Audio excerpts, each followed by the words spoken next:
জুলাই বিপ্লবে হাজার হাজার মানুষ জীবন দিয়ে রক্ত দিয়ে লক্ষ লক্ষ মানুষ বছরের পর বছর কারাবরণ করেন, কারাগারে নির্যাতিত হয়েন। আমরা সবাই মিলে ঐক্যবদ্ধ হবেন। আমরা এই বাংলাদেশকে ফ্যাসিবাদ মুক্ত করেছেন। এই বাংলাদেশের মানুষ নতুন বাংলাদেশ পেয়েছে। সেই বাংলাদেশে এখনো মিটিং এ হামলা করা হয়। এই হামলা কারা করছে? এরা সরকারের দায়িত্ব ছিল এই হামলাকারীদেরকে চিহ্নিত করে গ্রেফতারের ব্যবস্থা করা।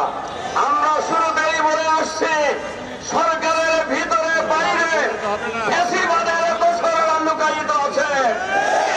সরকারের দুর্বলতার কারণে, ব্যর্থতার কারণে বারবার গোপালগঞ্জে হামলা চালানো হচ্ছে, গাড়ি পোড়ানো হচ্ছে। সরকারেরা জানে, কিন্তু সরকারের ওই অঞ্চলের যারা দায়িত্বে আছেন তাদের কাজটা কি?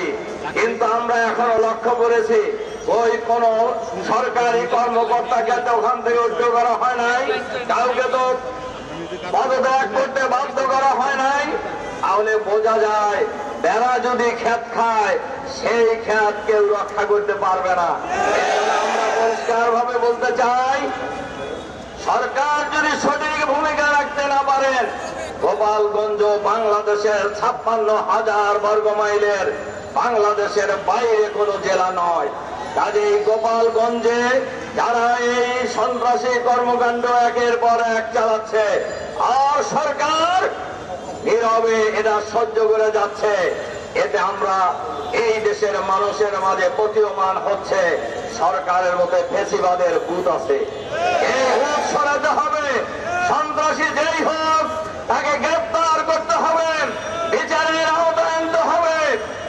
জুলাই বিপ্লবের চেতনায় যারা উজ্জীবিত, দেশ মাতৃকার জন্য, ফ্যাসিবাদ মুক্ত বাংলাদেশের জন্য আমরা যারা লড়াই করেছি, আবার ঐক্যবদ্ধ হবে ফ্যাসিবাদের দোসরদেরকে বাংলাদেশের মাটি থেকে চিরদিনের জন্য বিতাড়িত করার জন্য ঐক্যবদ্ধ প্রতিরোধ করে তোলার আহ্বান জানিয়ে আমার বক্তব্য এখানে শেষ করছি।